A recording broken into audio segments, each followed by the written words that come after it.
Hello everyone, कैसे हो आप सभी। आप सभी को स्वागत है आपके ही अपने यूट्यूब चैनल में। आज ये हमारा जो था टेस्ट नंबर 2 था, जो फर्स्ट टेस्ट था ऐसा आपको डेमो दिया गया। नो डाउट आप लोगों ने उसका बहुत अच्छी तारीफ़ की और बहुत अच्छा रिव्यू दिया, सबके बहुत अच्छे मार्क्स आए थे। ये टेस्ट नंबर 2 है, इसमें भी आप लोगों ने बहुत अच्छी परफॉर्मेंस की है।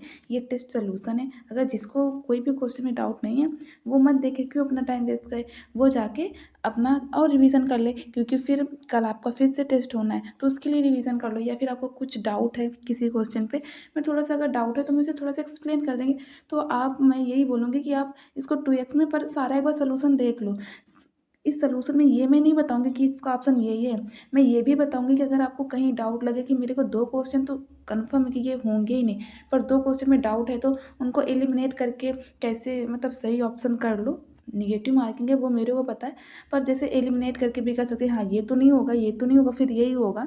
एक ये भी है कि इससे भी क्वेश्चन मतलब 100 में 2-3 क्वेश्चन ऐसे होते हैं कि सॉल्व हो जाते हैं। और आपको भी पता है कि एग्ज़ाम के टाइम एक नंबर की इम्पोर्टेंस कितनी होती है। तो जो ये टेस्ट है, और ये टेस्ट में जो सबसे ज़्यादा सबसे अच्छे मार्क्स हैं वो दीपा के हैं, तो मेरी तरफ से दीपा को बहुत बहुत कंग्रेचुलेसन। दीपा के मेरे समथिंग 85 मार्क्स बन रहे हैं 100 में, तो बहुत बहुत कंग्रेचुलेसन दीपा आपको। और मेरी और सर से बात हुई भी है, और वो बोले कि अगर जिस बहुत अच्छे नंबर आ रहे हैं और वो कंटिन्यूटी आ रहे हैं, मतलब लगातार आ रहे हैं, ऐसा नहीं कि आज मेरे 85 आ गए फिर मेरे 60 आ गए 70 आ गए, तो इसका मतलब नहीं है। सबसे ज़रूरी है कि अपनी कंटिन्यूटी बना के रखो, लगातार बना के रखो। ठीक है, आज मेरे 85 आए हैं, कल वाले टेस्ट में मेरे 81 आ जाए, दैट इज़ गुड, पर इससे ज़्यादा कम ज़्यादा ना हो। और इसको मेंटेन करना ही बहुत बड़ी बात होती है, क्योंकि हमें उत्साह होता है ना, जोश जोश में, नहीं आज टेस्ट है, आज मैं बहुत सारा पढ़ लेती हूँ, फिर बोलो कि टेस्ट ही तो है कम पढ़ लेते हैं, ऐसा बिल्कुल नहीं करना है। आप अगर आपके 85 आ रहे हैं, 80 आ रहे हैं, 82 आ रहे हैं, तो आप हमेशा मतलब ये श्योर हो जाओ कि आपके एग्ज़ाम में भी 80 के ही समथिंग आएंगे। टेस्ट क्वेश्चन प्रैक्टिस बहुत ज़रूरी है। एक तो हमें ये कॉन्फिडेंस देता है, और कॉन्फिडेंस इस तरह का देता है कि मैंने पढ़ा है, वो टेस्ट में आ रहा है। और सेकंड बात, जो आप पढ़ रहे हो, जब टेस्ट में नंबर अच्छे आ रहे हैं तो फिर आपके मन में और लगता है कि नहीं मेरे को और भी पढ़ना है। तो दीपा बहुत बहुत आपको कंग्रेचुलेसन, आप इसी तरह पढ़ते रहो। आई होप आप नेक्स्ट टेस्ट में भी अच्छा करो। और बच्चों ने बहुत अच्छा किया है, पर अच्छी बात ये है कि आफ्टर टेस्ट के बाद हम आप लोगों को एक कट ऑफ बताते हैं, क्योंकि कहीं न कहीं डाउट होता है ना कि अब मेरे इस मार्क्स में आए हैं, तो बहुत सारे बच्चे कट ऑफ पार कर गए और कुछ बच्चों का कट ऑफ पार पार नहीं हुआ। कट ऑफ पार होने का मतलब उनके इतने भी नंबर नहीं आए कि उन वो कट ऑफ के अंदर आ जाएँ। तो उन सारे बच्चों से यही है कि अभी समय बहुत है, और अगर आप चाहोगे तो मतलब आप चाहो तो कुछ भी कर सकते हो। आप कम से कम नहीं तो मतलब 3-4 घंटे सिर्फ रिवीज़न करने दे दो कि अच्छा ये पढ़ाया है। अगर आप लोग बुक से पढ़ रहे हो, कहीं से पढ़ रहे हो, वो रिवाइज़ कर लो, याद कर लो कि नहीं मेरा ये टेस्ट है। ऐसा ही आपको पुशअप मिल रहा है कि टेस्ट है, मेरे को अच्छा नंबर लाना है। और और आप कोशिश करो कि इस बार दीपा ही, उस बार मैं आऊँगा फर्स्ट रैंक पे। तो आप इसी तरह पढ़ते रहिए, और मैं अभी डिस्कशन कर रही हूँ। आपको किसी भी टेस्ट रिलेटेड कुछ भी डाउट हो तो आप कमेंट करके पूछ लीजिएगा। तो इसमें से जो फर्स्ट क्वेश्चन है, और मैं इस ज़रूर बताऊँगी कि इस क्वेश्चन को सॉल्व कैसे करना है। अगर मेरे को ये हो गया कि अब ये तो क्वेश्चन मेरे को आ ही नहीं रहा, पर मेरे को ये पता है कि इनके ऑप्शन ये भी नहीं होंगे, तो इस तरह से भी हो जाएगा। तो डेफ़िनेटली हम ये भी बताएँगे, तो आप टेस्ट सॉल्यूशन ज़रूर देख लेना। फर्स्ट क्वेश्चन है कि जो शिशु मृत्यु दर है की गणना करते समय शिशुओं की मृत्यु को शामिल किया जाता है। तो इसमें से ऑप्शन है, एक मिनट रुकना, मैं थोड़ा सा इसका साइज़ कम करती हूँ। देखो, सबसे पहले कह रहा है इन्फेंट मोटिलिटी, तो सबसे पहले आप लोगों को पता है इन्फेंट, आप लोग ना ऐसे ही क्वेश्चन एलिमिनेट कर सकते हो। इन्फेंट, इन्फेंट मेरे को पता है कि वो 0 से 1 साल के बच्चे को इन्फेंट कहते हैं, ठीक। इस तरह से पता है कोई भी बच्चा स्मार्ट नहीं होता, वो पढ़ पढ़ के चीज़ें कर कर के स्मार्ट हो जाता है। आप इतनी सारे क्वेश्चन दोगे, इतनी सारी प्रैक्टिस करोगे, डेफिनेटली आप देखना एग्ज़ाम के टाइम आप सिर्फ क्वेश्चन पढ़ोगे और टिक कर दोगे, क्योंकि वो स्मार्ट आपके पास आ गया। कोई भी बहुत अच्छा नहीं होता, वो काम कर कर के ही अच्छा होता है, ये आप अपने माइंड में हमेशा रखना। इन्फैंट 1 साल का होता है, 28 दिन का तो होता नहीं, हम ऐसे ही कट कर देंगे। 6 महीने का कोई बच्चा नहीं होता, केवल नवजात मृत्यु दर ये भी नहीं होता। 1 साल में बच्चों के भीतर 1000 मृत्यु दर पे। हमेशा याद रखना, जब भी वो इन्फैंट मोर्टेलिटी पूछे, नवजात मृत्यु दर पूछे, सॉरी शिशु मृत्यु दर पूछे, जब भी ये शिशु मृत्यु दर पूछे तो आप हमेशा 1,00,000 पे पूछना, ठीक है, 1,000 देखना। जब भी शिशु मृत्यु दर देखे तो आप 1,000 को देखना। और आप याद रखना कि शिशु मृत्यु दर हमें 1,000 में देखनी है। और अगर आपके क्वेश्चन में मातृ मृत्यु दर आ जाए, ठीक, मातृ मृत्यु दर आ जाए तो आप ऑप्शन में सबसे पहले 1,00,000 पे जाना। तो कोई ये सारे मतलब एक तो ये 100% याद होना चाहिए कि शिशु मृत्यु दर 1,000 पे होती है और मातृ मृत्यु दर 1,00,000 पे होती है, ठीक। ये क्वेश्चन का आंसर, फर्स्ट आंसर आपका बी हो जाएगा, राइट। देख लीजिएगा, मैच कर लीजिएगा, किसी क्वेश्चन में क्या है कि आंसर थोड़े डिसबैलेंस हो गए, वो भी आप देख लीजिएगा। तो सोल्यूशन आप एक बार देख लीजिएगा। कोई भी डाउट हो तो आप कमेंट पे ज़रूर पूछ लीजिएगा। सेकेंड क्वेश्चन है आपका अल्मा अट्टा डिक्लेरेशन। जो अल्मा अट्टा डिक्लेरेशन था ये प्राइमरी हेल्थ केयर के सभी के लिए कुंजी माना गया। ये किस वर्ष घोषित हुआ था? जो अल्मा अट्टा सम्मेलन था, अल्मा अट्टा ने सबसे ज़्यादा उसने प्राइमरी हेल्थ केयर पे फोकस किया था, पीएचसी पे फोकस किया था। और ये कहता है किस वर्ष स्टार्ट हुआ था? ये बहुत ज़रूरी है। स्वास्थ्य नीति जितनी ये सन है, सन तो आपको याद करना पड़ेगा, इसकी कोई ट्रिक नहीं है। इसे याद करने का मतलब है डेली रिवाइज करो। आपको एक दिन बहुत ज़्यादा टाइम लगेगा, दूसरे दिन सिर्फ देखोगे, तीसरे दिन देखोगे, ऑटोमेटिक चीज़ें रिवाइज हो जाएंगी। अल्मा अट्टा जो आपको शुरू हुआ था ये 1978 में शुरू हुआ था, तो ये आप ये याद रखना। फिर थर्ड क्वेश्चन है आपका कि मैदानी क्षेत्र में स्थापित करने के लिए पीएचसी की औसतन कितनी जनसंख्या कवर करता है? क्वेश्चन पूछ रहा है कितनी जनसंख्या कवर करता है, जबकि पहाड़ी क्षेत्र में इसका मानक भिन्न है। देखो ये क्वेश्चन कितना अच्छा है, सेम एग्जाम में यही आएगा कि चीज़ें घुमाने वाला। आप ये सोचोगे जबकि पहाड़ी क्षेत्र में, तो आप इसमें पहाड़ी क्षेत्र का भी है, आप ये भी टिक कर सकते हो। इसीलिए कहते हैं क्वेश्चन प्रैक्टिस करो। पर इसने क्वेश्चन पूछा है कितनी जनसंख्या कवर करता है, और वो भी प्लेन एरिया का। तो ये 3,000 करता है। एक पीएचसी कितनी करता है? पीएचसी आपका करता है 20,000 से 30,000 तक। और जो 20,000 होता है ये एक पहाड़ी एरिया पे होता है, ठीक है, हिली एरिया पे। और जो आपका 30,000 है ये एक प्लेन एरिया पे कवर करता है। और अगर आ जाए पीएचसी में बेड कितने होते हैं, तो पीएचसी में बेड होते हैं आपके 4 से 10 होते हैं पीएचसी में। पर आपका एवरेज आ जाए तो एवरेज आप 6 बोल सकते हो। अगर बोलेगा कि गांव लेवल में सबसे पहले डॉक्टर किस में मिलता है, तो वो आपका पीएचसी में मिलता है। पीएचसी के इंचार्ज कौन होता है? एमओ, मेडिकल ऑफिसर, वो एमबीबीएस होता है। तो सबसे पहले गांव वालों का कांटेक्ट डॉक्टर से कब होता है? वो पीएचसी में होता है, जिसका इंचार्ज एमओ होता है। नेक्स्ट आपका क्वेश्चन है, देखो जो फोर्थ नंबर है, निम्नलिखित में से टॉक्सीड्रोम ऑर्गेनोफॉस्फेट की कीटनाशकों के सेवन से संबंधित है जो एसिटिलीन कोलिन के स्तर को प्रभावित करता है। ये एनाटॉमी का एसिटिलीन कोलिन के स्तर को प्रभावित करता है। ट्राईऑक्सीडोम ऑर्गेनोफॉस्फेट कौन सा कीटनाशक है जिसके हम सेवन कर लेने से जो वो आपका एसिटिलीन कोलिन एंजाइम है वो प्रभावित हो जाता है? तो ये आपका कोलिनजेरिक है। कोलिनजेरिक क्या होता है? जो आपका ये कोलिनजेरिक है, अगर आप इसका सेवन कर लेते हो तो जो आपका एसिटिलीन कोलिन एंजाइम है ये इंक्रीज़ हो जाता है। इंक्रीज़ होने से क्या होता है कि हमारे बॉडी में जो इसके रिसेप्टर्स हैं, रिसेप्टर्स में जाके ये मतलब रिसेप्टर्स को इनको और मतलब सेंसिटिव बना देता है, जिससे ये इंक्रीज़ हो जाता है। इससे क्या होता है, जैसे ये होता है आपका मतलब आप जैसे कोलिनजेनिक का सेवन करते हो तो इसमें क्या हो जाएगा कि आपका जो ब्रेडिकार्डिया है वो बढ़ जाएगा, क्योंकि ये कीटनाशक है और ये एक पॉइजन की तरह काम करता है, ठीक है, जहर की तरह काम करता है। तो ये आपको ब्रेडिकार्डिया हो जाएगा, आपको पसीना आने लगेगा, डायरिया हो जाएगा। तो ये सिर्फ जो एंड्रोजेनिक है ये सब कुछ प्रभाव नहीं करता है एसिटिलीन कोलिन एंजाइम पे, इसे AH लिखा जाता है। और जो सिस्ट्रोजेनिक है ये भी कुछ इफेक्ट नहीं करता, तो ये होगा ही नहीं, सिर्फ आपका ऑप्शन कोलिनजेनिक होगा, बी ऑप्शन, राइट। नेक्स्ट है आपका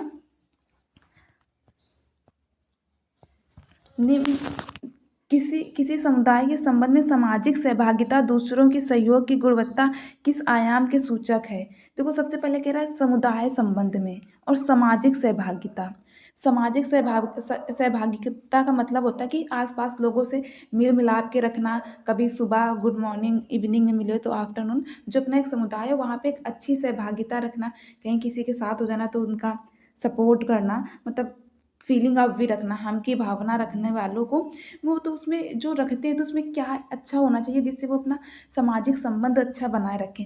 तो उसमें सोशल हेल्थ डायमेंशन होना चाहिए। सामाजिक का मतलब सोशल हेल्थ डायमेंशन, ठीक है। तो इसका ऑप्शन नंबर सी राइट हो जाएगा फिफ्थ का। सिक्स है सामुदायिक स्वास्थ्य परिचारिका कम्युनिटी हेल्थ नर्स की भूमिका निम्न कथनों पर विचार करें। जो एक कम्युनिटी हेल्थ नर्स होती है, कल जाके आप भी बनोगे, तो उसमें कौन कौन से ऐसी भूमिका होनी चाहिए जिससे वो अपनी चीज़ें और बेटर कर सके। वह देखभाल प्रदान करने के लिए रूप में कार्य करती है, बिल्कुल करती है। सेकेंड है ये संवेदनशील पर्यवेक्षक सेंसिटिव सुपरवाइजर भी करती है। तो ये भी अच्छे दोनों मतलब क्वेश्चन राइट है। तो इसका 6 का ऑप्शन सी हो जाएगा। ए और बी दोनों राइट हैं। देखो ये भी क्वेश्चन अच्छा था, केवल इसके ऑप्शन देखो। तो आप अगर कोई चीज़ फर्स्ट टाइम देखोगे तो डेफिनेटली टाइम लगेगा, पर आप लोगों को ये सारे क्वेश्चन की प्रैक्टिस होगी तो आपको एग्ज़ाम में कोई टाइम भी नहीं लगेगा। और थर्ड पार्ट होता है कि एग्ज़ाम में बहुत ज़्यादा डर लगता है होगा कि नहीं होगा, तो ये डर को ख़त्म करने के लिए आपके पास कॉन्फिडेंस होना चाहिए, तभी टेस्ट देते हैं। मैं हमेशा बोलती हूँ टेस्ट दो, कहीं से भी दो। फिर सेवेंथ है और टेस्ट देने का मतलब ये नहीं है कि रिपीटेटेड दो, वन लाइनर दो। टेस्ट ऐसे दो जिसमें लैंग्वेज समझने में समय लगे। सेवेंथ है अप्रूव्ड ग्रुप एक्टिविटीज़ जो पीढ़ी दर पीढ़ी स्थानांतरित होती हैं और समाज में स्वीकार मानी जाती है, उन्हें क्या कहा जाता है। इसमें थोड़ा सा आंसर की गलती हो गई थी, जो आपको आंसर दी गई थी। इसका जो ऑप्शन है वो कस्टम हो जाएगा, ठीक। कस्टम ही होता है जो पीढ़ी दर पीढ़ी स्थानांतरित होता जाता है, कल्चर नहीं होगा। फिर नेक्स्ट क्वेश्चन है आपका, आयोडीन की कमी से कौन सा रोग उत्पन्न होता है जिसमें थायराइड ग्रंथि में सूजन आ जाती है और निगलने में कठिनाई भी हो जाती है। देखो इस क्वेश्चन का कितना अच्छा है। आज हम इतना भी दे सकते थे कि आयोडीन की कमी से कौन सा रोग होता है, पर मैं आपको इस क्वेश्चन में उसकी डिटेल भी बता रहे हैं कि उसकी उस ग्रंथि में सूजन आ जाती है, छोटी नहीं होती, बड़ी हो जाती है। और बड़ी हो जाने के बाद जब हमारे, और ये कहाँ होती है, गले में होती है। जब गले में सूजन आ जाएगी, बड़ी हो जाएगी, तो हमें कुछ चीज़ निगलने में, कुछ खाने में हमें कठिनाई भी होगी। तो आयोडीन की कमी से कौन सा रोग हो जाता है, बहुत ईजी था, सारे बच्चों ने किया भी है। तो आयोडीन की कमी से आपका ग्वाइटर हो जाता है, याद रखना। और अगर ये ग्वाइटर कब होता है, जब कमी होती है। अगर कोई चीज़ ज़्यादा हो जाए तो क्या हो जाता है, जब आयोडीन की कमी से कोई चीज़ ज़्यादा हो जाता है तो इसे ग्रेव्स डिजीज़ बोलते हैं। क्या बोलते हैं, याद रखना। नो डाउट ये भी क्वेश्चन आ जाएगा कि ग्रेव्स डिजीज़ कब होती है। ग्रेव्स डिजीज़ आपके आयोडीन का जो है सेवन वो ज़्यादा कर दो, तो तब ग्रेव्स डिजीज़ हो जाती है और इसमें भी सूजन आ जाती है, ये भी बड़ी हो जाती है, ठीक है। और अगर इसकी कमी को दूर करना है तो हम समुद्री सब्जियां खाएं, जो समुद्र से मछलियां उगलने, जो समुद्री सब्जियां खाएं जो समुद्र के किनारे उगती हैं, वह मछलियां खाएं जिसमें आयोडीन बहुत अच्छी मात्रा में होती है और उसकी कमी भी सही हो जाती है। नेक्स्ट है कम्युनिटी बेस्ड सर्विलेंस का मुख्य उद्देश्य निम्न में से कौन सा है जो समुदाय स्वास्थ्य की निगरानी को सुनिश्चित करता है। मतलब हम एक कम्युनिटी में हैं, वहाँ पे हमें सर्विलेंस करना है कि मतलब चीज़ें अच्छी चल रही हैं, प्रॉपर आपका जो मलेरिया के लिए वो सारी लोगों को आपको हेल्थ एजुकेशन दी गई है, और जितने ये महामारी फैल रहे हैं उनके प्रति जागरूक किया गया। इनको कैसे देख सकते हैं, कम्युनिटी में ओनरशिप बना के, समुदाय में आवश्यकताओं को जानना, जाके समुदाय में देखना है, अच्छा तुम्हें सारे लोग मलेरिया से ग्रसित हैं या सारे लोग डेंगू से ग्रसित हैं, उनकी आवश्यकताएं क्या हैं, और उनसे फीडबैक लेना बहुत ज़रूरी है। अच्छा मैंने आपको ये एजुकेशन दी थी, ये समझाया था, इससे चीज़ें अच्छी हुई हैं, तो वो फीडबैक भी ज़रूरी है। तो मतलब ऑप्शन डी इज़ राइट। तो नाइन्थ का ऑप्शन डी राइट होगा। आप एक बार देख लीजिएगा आंसर की में एक दो क्वेश्चन मिस्टेक हो गए हैं, तो आप सोल्यूशन देख लीजिएगा। नेक्स्ट है आपका primary health centre and district hospital, ये लेवल केयर के अंतर्गत आते हैं। देखो कितना अच्छा क्वेश्चन है, ये लेवल केयर इसने नहीं बताया, पर ये कह रहा है जबकि मेडिकल कॉलेज टर्सरी लेवल पे आते हैं। तो जब ये प्राइमरी और डिस्ट्रिक्ट हॉस्पिटल हैं, ये किस लेवल पे आते हैं, ये सेकेंडरी लेवल पे आते हैं, ठीक है। और अगर आपसे पूछे सीएससी किस हॉस्पिटल में आता है, तो सीएससी भी आपका सेकेंडरी लेवल पे आता है, और प्राइमरी में आपका सब सेंटर आता है, PSC, CSC and district hospital ये आपके सेकेंडरी लेवल पे आते हैं। और जो आपके टर्सरी लेवल पे हैं, ये मेडिकल हॉस्पिटल हैं, जो सुपर स्पेशलिस्ट हॉस्पिटल होते हैं, वो भी आपके टर्सरी लेवल पे आते हैं। Super specialist hospital, medical college, ये आपके टर्सरी लेवल पे है। सेकेंडरी लेवल, ये याद रखना, ये इंपॉर्टेंट है। PSC, CSC, district hospital secondary में, और प्राइमरी में आपको पता है। फिर आपका नेक्स्ट क्वेश्चन है, ग्रामीण स्वास्थ्य प्रणाली पीएससी में एक ऐसा केंद्र है जहां उपकेंद्र जुड़कर सामुदायिक स्वास्थ्य सेवाएं प्रदान करते हैं। भारत में मैदानी क्षेत्र में पीएससी की औसतन जनसंख्या कवर करता है। कितना अच्छा क्वेश्चन है, इसलिए मैं बोलती हूँ आप सभी लोग टेस्ट सीरीज से जुड़ो। बहुत अच्छे क्वेश्चन है, बहुत अच्छे हैं। कह रहा है कि पीएससी की औसतन जनसंख्या कितनी कवर करता है मैदानी क्षेत्र में। देखो क्वेश्चन आप पढ़ो, जहाँ से वो पूछ रहा है, आपका ऑफलाइन पेपर है, आप क्वेश्चन में कुछ भी लिखो, कोई भी आपको जो वहाँ है एग्ज़ाम सेंटर में कोई भी आपको नहीं रोकेगा। आपको थोड़ा सा लग रहा है तो आप ऐसे पेन को ऐसे ऐसे करो, फिर बोलो कि नहीं यही वाला क्वेश्चन होगा, तो वो क्वेश्चन पता चलेगा कहाँ पूछ रहा है। ये मैदानी क्षेत्र में पूछ रहा है, और पीएससी मैदानी क्षेत्र में कितना होता है, 30,000 होता है एक पीएससी, 20,000 से 30,000, तो आपका ऑप्शन सी इज राइट हो जाएगा।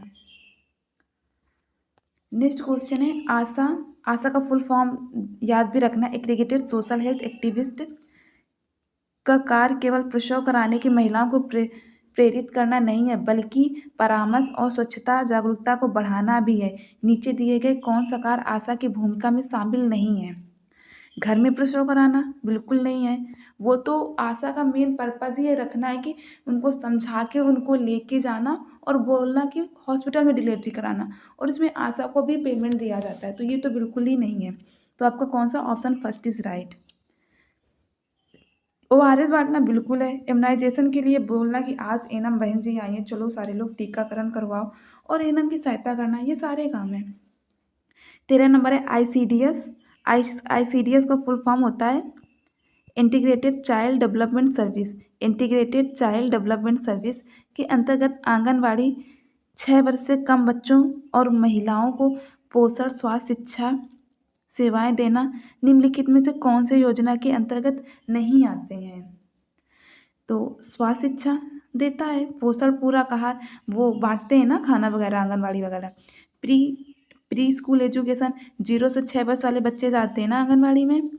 बड़ी शल्य चिकित्सा नहीं, ये नहीं होगा। मेजर सर्जरी आंगनवाड़ी कहाँ से कर देगी, तो आपका option number D is right हो जाएगा। ठीक है, ऑप्शन डी इज राइट, 13 का ऑप्शन डी राइट हो जाएगा।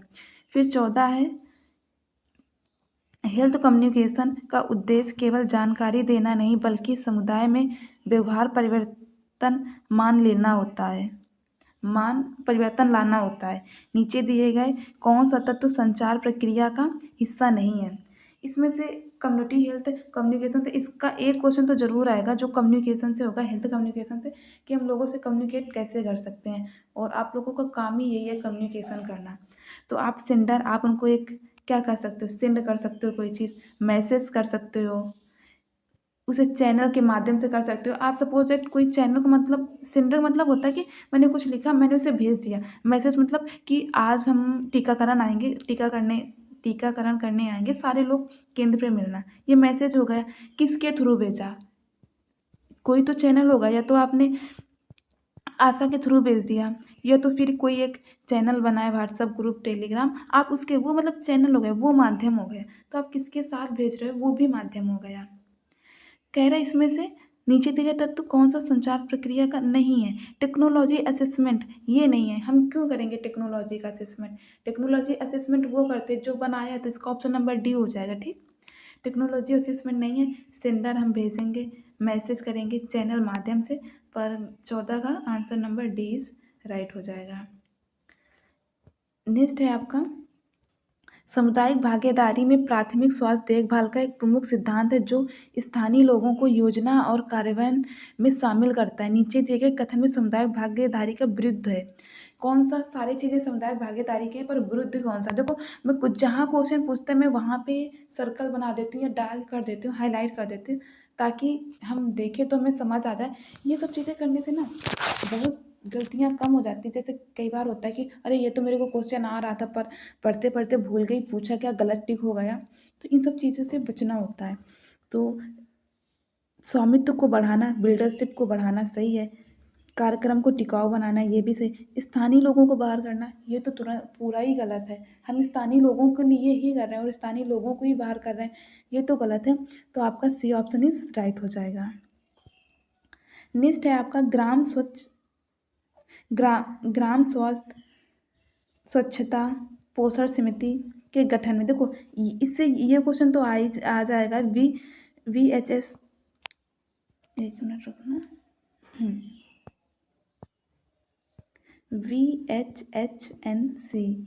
VHNC। सबसे पहले इसका फुल फॉर्म पूछ ले, तो इसका फुल फॉर्म होता है, मैं बोल दे रही हूँ, लिखने में टाइम लग जाएगा और मेरे बोलने से तो आप लोग लिख ही लोगे।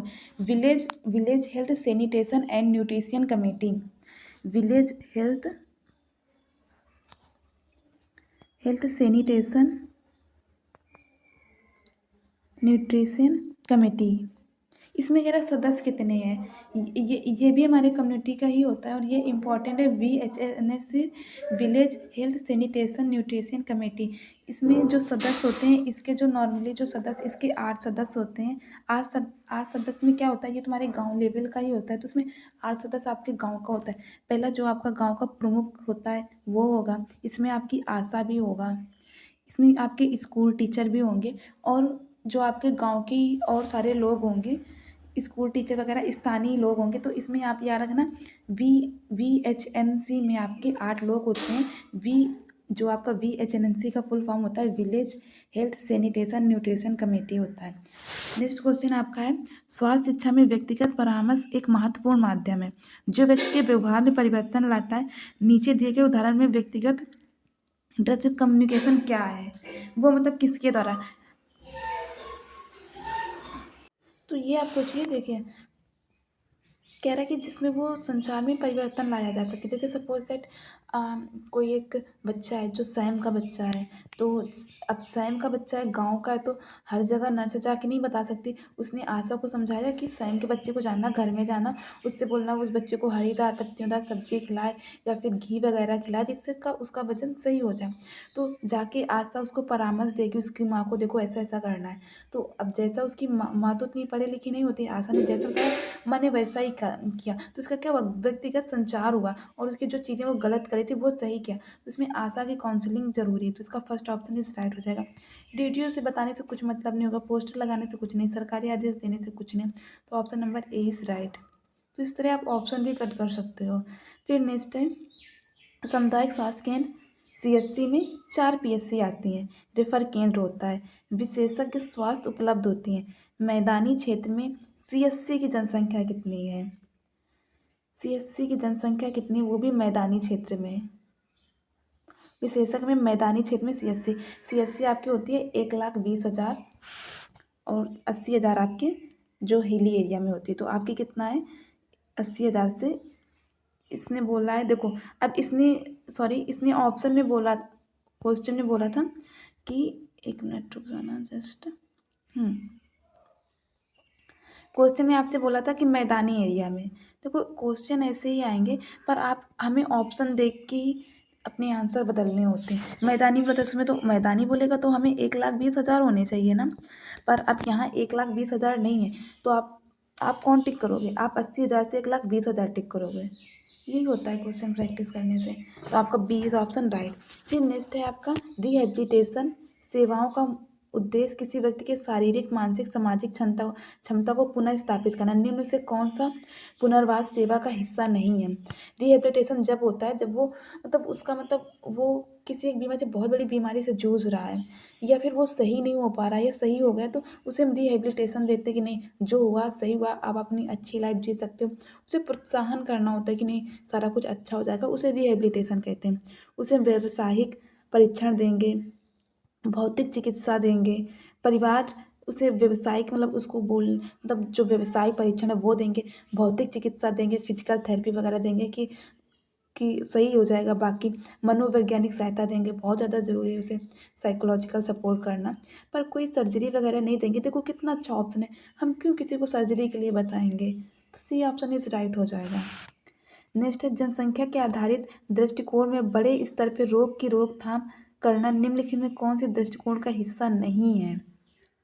सपोज दैट हम इसका कोरोना वायरस का लेते हैं, बहुत बड़ी पॉपुलेशन में कोरोना वायरस आया था, तुमने मास इम्यूनाइजेशन मैंने कैंप लगा लगा के, सारे लोग गाँवों में कैंप लगा के या फिर बड़े बड़े स्कूलों में कैंप लगा के हमने इम्यूनाइजेशन किया, ये तो राइट है। अगर हमें कहीं कहीं ज़्यादा केस आ रहे कि यहाँ हाइपरटेंशन के बीपी हाई के केस बहुत ज़्यादा है, तो वहाँ पे कैंप लगा के हम बीपी भी ले सकते हैं। और रैलियाँ भी निकालते हैं कि पोस्टर वगैरह भी लगाते हैं कि आप अपने घर पे रहो, मास्क लगा के रहो, 2 गज की दूरी, ऐसा कोरोना वायरस में कर रहे थे ना, तो हम ये भी कर रहे थे। पर कोई इंडिविजुअल शल्य चिकित्सा, इसमें कह रहा है पॉपुलेशन जनसंख्या, और इसमें व्यक्तिगत कह रहा है, तो देखो ऐसे ही हम ऑप्शन को एलिमिनेट कर सकते हैं। तो हमारा ऑप्शन नंबर सी राइट हो जाएगा। और ये आंसर की मैं थोड़ा सा गलत दिया था, तो इसको मैंने एक्सप्लेन कर दिया। नेक्स्ट है आपका, कम्युनिटी हेल्थ वर्कर गांव में सबसे पहले किस उद्देश्य की नियुक्ति किया था कि ताकि प्राथमिक स्वास्थ्य सेवाएं घर घर पहुंच सकें। तो वो ये केवल टीकाकरण के लिए, उपचार सेवाओं के लिए, रोकथाम एवं प्रोत्साहन देखभाल के लिए। तो ऑप्शन नंबर सी राइट हो जाएगा आपका। एंड नेक्स्ट देखते हैं, आशा कार एक मिनट आशा कार्यकर्ता का चयन किस संस्था द्वारा होता है अपने गांव की महिलाओं और बच्चों की देखभाल करने के लिए। जो आशा होती है, आशा आपका एक ग्रामीण लेवल पे ही होती है, आशा रूरल एरिया पे होती है। और अगर आपका बोले जाए शहरी एरिया पे कौन होता है, तो शहरी एरिया पे ऊषा होती है, आशा नहीं ऊषा होती है, ठीक। आशा ग्रामीण एरिया पे होती है, शहरी एरिया पे आपकी ऊषा होती है। तो ग्रामीण लेवल पे डेफिनेटली कोई डिस्ट्रिक्ट हॉस्पिटल उसका चयन नहीं करे, ग्राम सभा ही चयन करता है कि वो सबसे पहले हम जो प्राइमरी में अगर किसी का हस्बैंड की डेथ हो गई तो उसे हम प्राइमरी देते कि नहीं तुम्हें आशा बनने के लिए, या फिर वो विधवा है उसे आशा बनने का देते, तो कुछ ये प्राइमरी सेकेंडरी डिफरेंस दे देते कि नहीं आशा बनने के लिए। और इसका जो चयन करता है वो ग्राम सभा चयन करता है। नेक्स्ट है आपका, आंगनवाड़ी वर्कर की मुख्य जिम्मेदारी क्या है जब वे 5 वर्ष से कम बच्चों की देखभाल या पोषण मूल्यांकन कर रही है।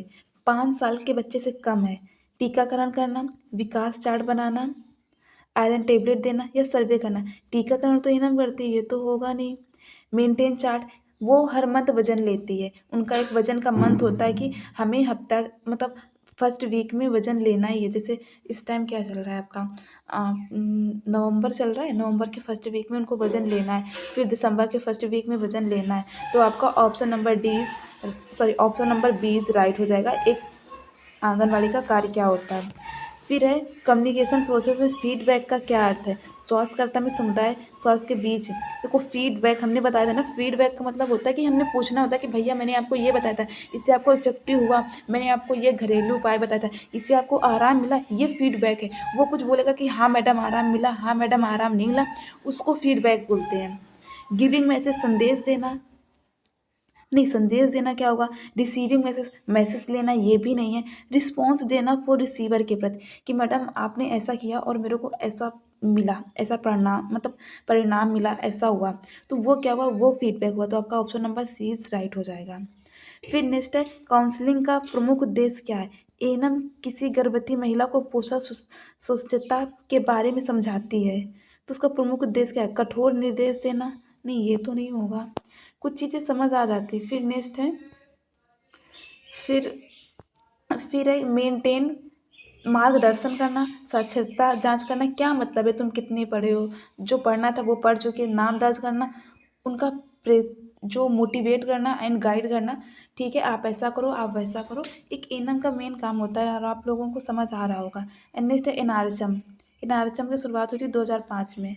तो कह रहे इसका मुख्य उद्देश्य क्या था, केवल मलेरिया नहीं, ग्रामीण स्वास्थ्य प्रणाली को अच्छा करना, यस ये ग्रामीण लोगों का था। एनआरएचएम का फुल फॉर्म ही होता है नेशनल रूरल जो होता है अर्बन लोगों के लिए एनएचएम था, पर एनआरएचएम था गांव वालों के लोगों के लिए। तो बी ऑप्शन इज राइट, और ये 2005 में स्टार्ट हुआ था।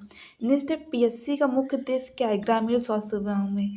पीएससी का उपचारात्मक जो क्यूरेटिव और प्रिवेंटिव केयर प्रोवाइड करना, तृतीयक हॉस्पिटल का प्रबंध करना बिल्कुल नहीं, प्रयोगशाला का बिल्कुल नहीं, दवा वितरण करना बिल्कुल नहीं, उपचारात्मक और रोकथाम की संबंधित सेवा प्रदान करना। आपका ए ऑप्शन इज राइट हो जाएगा। नेक्स्ट है, रिहेबिलिटेशन का मुख्य उद्देश्य क्या होता है? किसी व्यक्ति की कार्य क्षमता के बीमारी के बाद कम हो जाती है तो उसका क्या मतलब होता है? फिर से भर्ती करना, अभी मैंने आपको नेक्स्ट क्वेश्चन में बताया था, ये बिल्कुल नहीं होगा। स्वतंत्रता पुनः प्राप्त करना, यस, आप जैसे थे बीमार हुए, मैं आपको रिहेबिलिटेशन या पुनर्वास से समझाया, साइकोलॉजिकल सपोर्ट दिया, कुछ थेरेपी दिया, आप उस लायक फिर से हो गए, आप फिर से वो काम कर सकते हो, आप फिर से अच्छी लाइफ सर्वाइव कर सकते हो, आप फिर से अच्छे सपने देख सकते हो, उन्हें पूरा कर सकते हो, वो होता है रिहेबिलिटेशन। तो आपका बी ऑप्शन इज राइट हो जाएगा। एंड नेक्स्ट आपका है, फैमिली प्लानिंग का सबसे महत्वपूर्ण लाभ क्या है? जो आर्थिक और स्वास्थ्य स्थिति दोनों को मेंटेन कर ले। तो जो उसमें है, अगर एक फैमिली प्लानिंग में सबसे पहले फर्टिलिटी को बढ़ाना, ये तो बिल्कुल ही गलत है। जन्म अंतराल को घटाना, यहाँ तो बोला जाता है कि हर एक बच्चे में 3 साल का गैप होना चाहिए, ये भी बिल्कुल गलत। जनसंख्या बढ़ाना बिल्कुल गलत। एक ही ऑप्शन मिला, माँ और बच्चे के स्वास्थ्य की देखभाल करना। नेक्स्ट है, समुदाय स्वास्थ्य स्वच्छता अभियान चलाया जाता है, इसका मुख्य उद्देश्य क्या है? स्वच्छता अभियान चलाया जाता है ना 2 अक्टूबर को, देखो हमारे पीएम सीएम सब झाड़ू लेके करते हैं ना, कि मतलब स्वच्छता बढ़ाओ, स्वच्छता बढ़ाओ, किस लिए करते हैं? मकान बनाने के लिए, कूड़ा इकट्ठा करने के लिए, केवल अस्पताल साफ करने के लिए, बीमारियों को रोकना। हर बीमारी स्वच्छता नहीं होती तभी बीमारी बढ़ती है, अस्वच्छता की वजह से ही बढ़ती है, सफाई नहीं होनी चाहिए, तो बीमारी को रोकने के लिए, कितना सिंपल है। नेक्स्ट है, सामुदायिक स्वास्थ्य केंद्र में कार्यरत एएनएम अपने क्षेत्र के सभी घर का मानसिक सर्वेक्षण करना, उसे किन सभी बातों पे ध्यान रखना, घर की स्वच्छता, गर्भवती महिलाओं की स्थिति, शिशुओं में टीकाकरण, पानी का स्रोत, समस्त की श्रेणी में रखा गया है इन्हें। कम्युनिटी डायग्नोसिस, कुछ क्या डायग्नोसिस का, कम्युनिटी हेल्थ सर्वे, वो जाके आप जब एएनएम हो जाओगे, और बहुत सारे लोग एएनएम की जॉब भी कर रहे होंगे संविदा के, तो उसमें आप लोगों को कम्युनिटी हेल्थ सर्वे करने जाना होता है कि आपके यहाँ कोई, जैसे भी मलेरिया का कैंप है, कोई आपके यहाँ बीमार तो नहीं है, बीमार है तो उसे मेडिसिन देना, उन्हें समझाना, मास्क लगाना, और उसका जाके ब्लड लेके ब्लड टेस्ट कराना कि और तो मलेरिया से ग्रसित लोग नहीं हैं, तो उनको सर्वे करना होता है, तो कम्युनिटी हेल्थ सर्वे होगा। नेक्स्ट आपका है 32 क्वेश्चन, यदि किसी प्राथमिक स्वास्थ्य केंद्र पीएचसी में चिकित्सक अनुपस्थित है, गंभीर डिलीवरी का केस आ गया, देखो क्वेश्चन समझो, क्या कह रहे हैं? गंभीर डिलीवरी का केस आया है, कोई नॉर्मल नहीं आया, तो महिला स्वास्थ्य कार्यकर्ता एएनएम को क्या करना चाहिए? उसे स्थिति का मूल्यांकन करना चाहिए, रेफर करना चाहिए, प्रसव की तैयारी करनी चाहिए, या परिवार की परामर्श? सबसे पहले आपको अगर कोई गंभीर केस आ गया, सबसे पहले आप उसको देखो कि ये गंभीर है, देख के ही पता चलेगा, और उसे तुरंत रेफर कर दो, क्योंकि आपके पीएचसी में ना तो आपका डॉक्टर है, और एक एएनएम को बिल्कुल रिस्पॉन्सिबिलिटी नहीं है कि गंभीर केस को वो हैंडल करे। तो सबसे पहले उसको देखो, देखने के बाद लग रहा है गंभीर है, तुरंत रेफर कर दो, और उसका जितना भी रेफरल कार्ड है उसकी प्रिपरेशन करो, और घर वालों को बताओ कि देखो इसको या तो डिस्ट्रिक्ट हॉस्पिटल लेके जाओ, या तो पीएचसी लेके जाओ, यहाँ से कुछ नहीं होगा, वहाँ जाके चीज़ें अच्छी हो जाएंगी, और तुरंत लेके जाओ। तो आपका option number A is right हो जाएगा। नेक्स्ट है आपका 32, किसी सामुदायिक स्वास्थ्य केंद्र पीएचसी में बड़ी मतलब संख्या में बाढ़ से प्रभावित लोग अस्थायी रूप से ठहरे गए हैं, पीएचसी में ठहराया गया, तब एएनएम की स्वच्छता, पानी संक्रमण की देखभाल करने के लिए उसे क्या करना चाहिए? Curative and diagnosis service, preventive and promotive, administrative कोई नहीं देना, हमें कुछ डायग्नोस नहीं करना, हमें कुछ रिकॉर्ड मेंटेन नहीं करना, हमें उन्हें उपचार, जो प्रिवेंटिव है उनको बचाव के लिए, और प्रोमोटिव उनको कैसे प्रमोट करें कि मतलब सारी चीज़ें अच्छी हैं और कुछ बुरी नहीं हैं, तो बी ऑप्शन इज राइट हो जाएगा, प्रिवेंटिव एंड प्रोमोटिव सर्विसेज देना है। एंड 34 है, यदि किसी ग्राम पंचायत में नवजात शिशु की मृत्यु दर अचानक बढ़ जाती है, ऐसे सुना है ना किसी इलाके में जो बच्चे की डेथ होती है उसके मतलब 28 से पहले किसी बच्चे की डेथ हो गई या 1 साल के अंदर हो गई, तो एएनएम को पता लगाना होता है कि क्या कारण है। टीकाकरण में लापरवाही होना, माता को कुपोषण, डिलीवरी पॉइंट में कमी, कौन सा तरीका अपनाएगी? तो अब ये सोचो, routine home visit and counselling से ही पता चलेगा। तुम अपने केंद्र में बैठे हो और तुम्हें सोचो हर चीज़ पता चल जाए, जरूर आशा बताएगी पर उतना इफेक्टिव नहीं हो पाएगा। तो आपको होम विजिट करनी है, एक प्रॉपर रूटीन में कि मंथली हमें इससे करनी है। फील्ड इन्वेस्टिगेशन, डाटा एनालिसिस करने से, रिमडम सैम्पलिंग लेने से कुछ नहीं होगा। आपका ऑप्शन नंबर इज राइट हो जाएगा। बहुत ईजी है, बस पढ़ना है, पढ़ने से बहुत ईजी हो जाता है। जब किसी प्राथमिक स्वास्थ्य केंद्र पीएचसी में दवाइयों की आपूर्ति देर से पहुंचती है, ओपीडी में मरीजों की संख्या बहुत ज़्यादा बढ़ रही है, तो एएनएम नियंत्रित क्या करना चाहिए कि दवाइयों का उचित वितरण, वैकल्पिक दवा की सूची बनाने, रोगियों को रेफर करना उसका काम है ही नहीं। और वैकल्पिक दवाओं का क्या करना है, उसको दवाइयों को उचित वितरण करना है, मतलब लॉजिस्टिक मैनेजमेंट करना है। ठीक, कोई सर्विस नहीं, इमरजेंसी कुछ भी नहीं, एडमिनिस्ट्रेटिव कुछ नहीं, सिर्फ लॉजिस्टिक मैनेजमेंट ही करना है एएनएम को। सॉरी। एंड फिर नेक्स्ट है आपका, यदि किसी गांव में टीकाकरण सत्र के दौरान अचानक बिजली चली जाए तो कोल्ड चेन के इक्विपमेंट बंद कर दें, तो एएनएम को क्या करना चाहिए?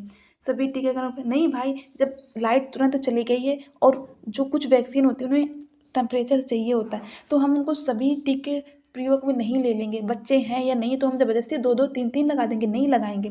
तो ऑप्शन नंबर ए इस राइट नहीं होगा। कुछ चीज़ें मेंटली सोचनी होती हैं।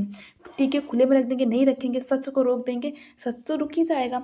और मतलब सत्र को रोक देंगे, ये तो अगर जितने हमारे पास जो बच्चे हैं उनको लगा रहे हैं तुरंत तो खराब होंगी नहीं, वो चलाएंगे। पर जितने बाकी टीके हमारे पास हैं उनको हम तुरंत पास के सीएससी में रेफ़र कर देंगे। वहाँ पे जो उनका कोल्ड चेन जो होता है, आइसलैंड रेफ्रिजरेटर होता है, ILR, वहाँ पहुँचा के उन्हें सुरक्षित रखा देंगे कि इसको रख दो। तो आपका बी ऑप्शन इज राइट हो जाएगा। याद रखना 36 का ऑप्शन बी इज राइट है। एंड नेक्स्ट है, जब स्वास्थ्य केंद्र सब सेंटर में रिकॉर्ड्स की रख रखाव सही तरीके से नहीं होता, उच्च अधिकारी निरीक्षण करने आते हैं, एएनएम अपनी प्राथमिक कार्रवाई किस दिशा में करनी चाहिए कि रिकॉर्ड्स रिपोर्ट अच्छे से रख सके? तो उसमें कौन सी मतलब ऐसी होनी चाहिए कि वो हर चीज़ें, data management, reporting skill, communication kit, health audit management, उसको डाटा मैनेजमेंट करने की बहुत अच्छी होनी चाहिए। और ये आप लोगों को सीखना चाहिए। एक एएनएम के पास बहुत सारा डेटा मैनेजमेंट करने के लिए होता है, तो ये उनमें बहुत अच्छी स्किल होनी चाहिए कि वो हर चीज़ डेटा मैनेजमेंट कर सकें। कोई उच्च अधिकारी आए तो ये पूछे आपके यहाँ कितने टीकाकरण हुए, कितनी गर्भवती महिलाओं का मतलब कितने रेफ़र हुए, कितने बच्चे नॉर्मल हैं, कितने की डेथ हुई, बहुत सारा रखना होता है। तो ये आप लोगों को बहुत अच्छे से आना चाहिए।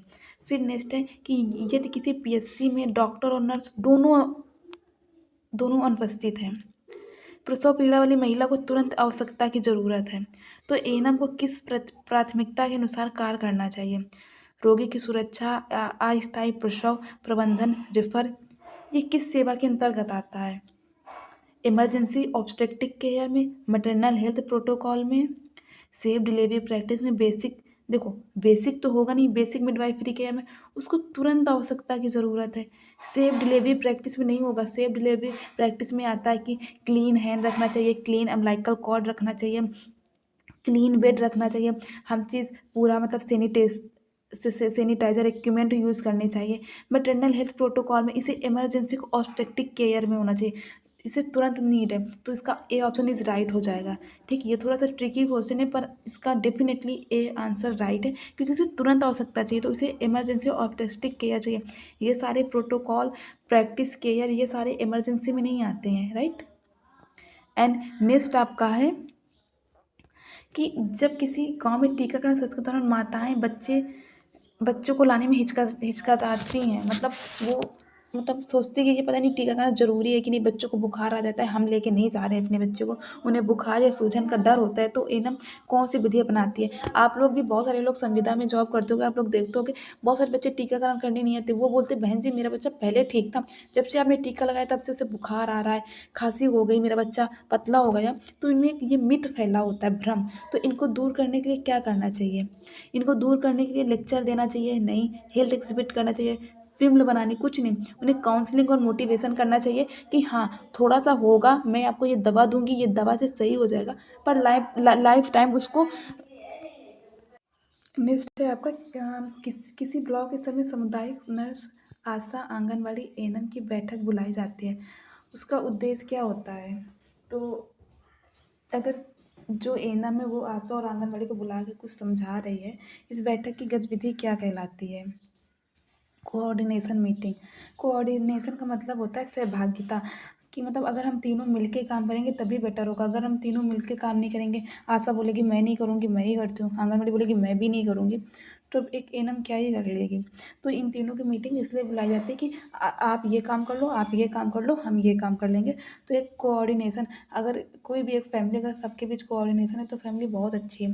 तो कोऑर्डिनेशन मीटिंग, उसे कोऑर्डिनेशन मीटिंग बुला कहते हैं। नेक्स्ट है, एक नवजात शिशु के जन्म के तुरंत बाद किस स्थिति में रखना चाहिए ताकि उसका तापमान सामान्य रहे। ठंडी मेज में बिल्कुल नहीं, गीले कपड़े में बिल्कुल नहीं, माँ की पीठ और छाती पे चिपका के बच्चे को रखते हैं, जिसे केएमसी कहते हैं, मदर कंगारू मदर केयर। इसमें उसका तापमान जो माँ से हीट होती है वो बच्चे में ट्रांसफ़र होती रहती है, जिसमें बच्चे का तापमान बना रहता है। क्योंकि अगर उसे उसका टेम्परेचर कम हो जाता है तो उसकी डेथ का भी हो जाता है, साइलेंट किलर भी बोलते हैं, ठीक है। नेक्स्ट है आपका, स्तनपान शुरू करने की सबसे अच्छा समय कौन सा माना गया जिसमें कोलेस्ट्रम मिल्क सबसे ज़्यादा होता है। जन्म के 2 घंटे बाद, जन्म के 24 घंटे बाद, ये भी नहीं होगा ऑप्शन। जन्म के तुरंत बाद दिया जाता है। जितनी भी पॉसिबल हो जाए बच्चे को ब्रेस्ट फीडिंग देते हैं। उसमें कोलेस्ट्रम मिल्क होता है जो कि इसमें बहुत ज़्यादा प्रतिरक्षा क्षमताएं होती हैं जो बच्चे को रोगों से लड़ने के लिए क्षमता देती है, क्योंकि वो बच्चा इन्वायरमेंट में नया आया है उस पर्यावरण में, तो ब्रेस्ट मिल्क कराना बहुत ज़रूरी है। नेक्स्ट है आपका, यदि शिशु का जन्म 2.5 किलोग्राम से कम हो, शिशु को किस श्रेणी में रखा जाए जिसकी उसकी विशेष देखभाल की आवश्यकता हो। सामान्य वजन नहीं है, 2.5 किलो से कम कह रहा है ना, सामान्य नहीं है, अधिक वजन बिल्कुल नहीं है, कम वजन वाला शिशु, अत्यधिक बिल्कुल नहीं, अत्यधिक भी नहीं है, अत्यधिक बोलता है आपका 1.5। एक्सट्रीमली लो बर्थ बेबी, ये लो बर्थ वेट बेबी बोला है, LBW बोल रहा है, तो आपका सी ऑप्शन इज राइट, कम वजन वाला शिशु। नेक्स्ट है आपका, स्तनपान कराने वाली माताओं को प्रारंभिक पीले मिल्क सॉरी किस कारण से प्रारंभिक पीले मिल्क को फेंकना नहीं चाहिए, कोलेस्ट्रम मिल्क को। क्योंकि ये बासी होता है, नहीं। क्योंकि इसमें संक्रमण होता है, नहीं। क्योंकि इसमें अत्यधिक पौष्टिक और रोग प्रतिरोधक क्षमता, वेरी गुड, आपका सी ऑप्शन इज राइट, क्योंकि इसमें अत्यधिक पौष्टिक और रोग प्रतिरोधक होता है, तो आपका C option is right. Protein नहीं होता, ये नहीं होगा, C option is right. Question बहुत अच्छे हैं, पढ़ने से हो जाएगा। और मैं फिर से बोलती हूँ, टेस्ट सीरीज ले लो, टेस्ट सीरीज बहुत ज़्यादा ज़रूरी है। नेक्स्ट है, यदि माँ को HIV संक्रमण है तो शिशु को संक्रमण को जोखिम को कम करने के लिए कौन से उपाय करने चाहिए। केवल फॉर्मूला मिल्क देना चाहिए, नहीं।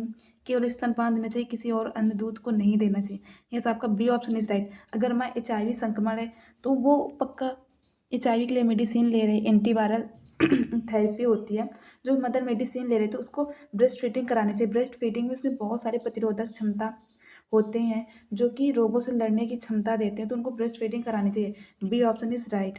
नेक्स्ट है आपका, नवजात शिशु को पहली सांस लेते समय कौन सी क्रिया सबसे पहले की जाती है ताकि श्वसन मार्ग साफ हो जाए और शिशु स्वतंत्र रूप से सांस ले सके।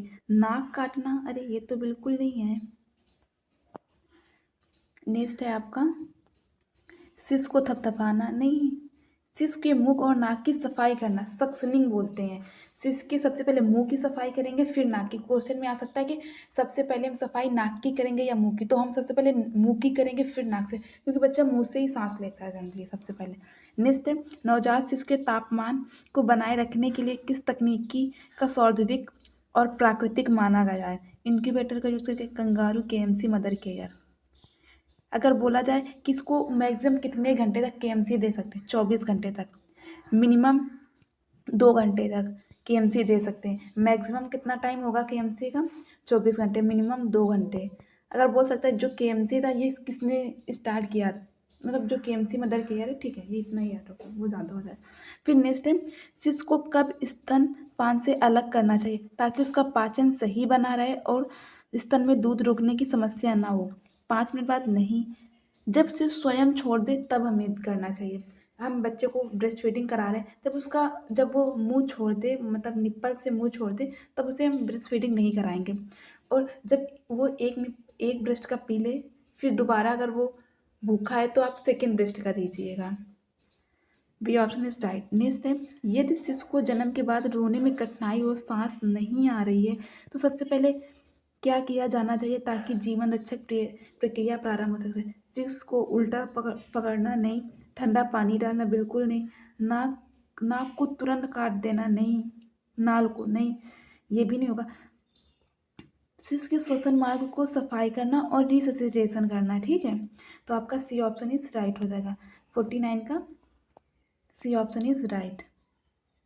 नेक्स्ट है आपका, शिशु के पहले 6 महीनों तक केवल माँ का दूध क्यों आवश्यक है, जबकि कोई अन्य भोजन पानी नहीं दिया जाना चाहिए? क्योंकि माँ के भोजन में पर्याप्त पोषण तत्व होता है, क्योंकि ये संक्रमण में सुरक्षा देता है, ये आसानी से पचा देता है। तो उपयुक्त में सभी, डी ऑप्शन इज राइट हो जाएगा। नेक्स्ट है आपका, एक्टोपिक प्रेगनेंसी को दर्शाता है कौन सा विकल्प? सबसे सामान्य प्रकार की अस्थानीय, बहुत ज़्यादा होता है एक्टोपिक प्रेगनेंसी और वो अस्थानीय होती है। वो उस प्रकार में निषेचित अंडा अत्यधिक फैलोपियन ट्यूब में ही ग्रो करता है। अधिकांश, ये 95% मामलों में होता है। तो इसकी क्या होना चाहिए, मतलब देखो क्या कह रहा है, जो आपका एक्टोपिक प्रेगनेंसी, वो मतलब आपको सारे लोग, आपको मतलब हर 5 महिलाओं में 1 महिला मिल ही जाएगी जो एक्टोपिक प्रेगनेंसी से होगा। एक्टोपिक प्रेगनेंसी क्या मतलब होता है? जो आपको फैलोपियन ट्यूब होता है, फैलोपियन ट्यूब होता है ना, फैलोपियन ट्यूब में क्या होता है ये समझ लो, ये आपका यूट्रस है, ये फैलोपियन ट्यूब है, ठीक। यहाँ पे बच्चा रहने, फैलोपियन ट्यूब यहाँ पे रह जाता है। अब भाई फैलोपियन ट्यूब है, बच्चा मतलब 2.5 किलो का होगा, फैलोपियन ट्यूब फट जाएगा। जैसे बच्चा बड़ा हो रहा है, बड़ा हो रहा है और वो फट जाता है, तो उसे एक्टोपिक प्रेगनेंसी कहते हैं। तो वो सबसे ज़्यादा कहाँ देखने को मिलती है? वजाइना में। भाई वजाइना में कहाँ से हो जाएगा? एब्डोमेन में नहीं होगा। ओवेरियन में, जब ओवरी में हो तो ओवेरियन बोलेंगे। इंट्रायूट्राइन नहीं, इंट्रायूट्राइन को तो हम यूट्रस ही बोलते हैं, नहीं। तो नन ऑफ दिस, क्यों? आप ये बोलोगे फैलोपियन प्रेगनेंसी, क्या बोलोगे? इसका ऑप्शन फैलोपियन प्रेगनेंसी होता। तो देखो बच्चा, नन ऑफ दिस क्वेश्चन में हम लोगों को लगाने में बहुत सारा वो होता है कि नन ऑफ दिस, कहीं और कुछ तो नहीं होगा। तो आपका ऑप्शन नंबर ई सही होगा। वजाइनल में नहीं होगी, एब्डोमिनल में नहीं होगी, ओवेरियन में नहीं होगी, इंट्रायूटराइन में नहीं होगी। एक्टोपिक प्रेगनेंसी फैलोपियन ट्यूब में ही होती है। तो इसका ऑप्शन अगर फैलोपियन ट्यूब होता तो हम राइट कर देते, नहीं है तो नन ऑफ दिस होगा। नेक्स्ट है आपका, अम्लाइकल कॉर्ड का असमान प्रकार जिसमें रस्सी की, देखो ये क्वेश्चन बहुत अच्छा है, ओबीसी का है। और ओबीसी में मतलब कम से कम मतलब 10 से 10 से क्वेश्चन ऊपर आते ही हैं, मतलब अच्छा वेटेज है, अच्छा मतलब बहुत अच्छा वेटेज है ओबीसी का। और एक एएनएम का काम भी ओबीसी का ही होता है मेनली।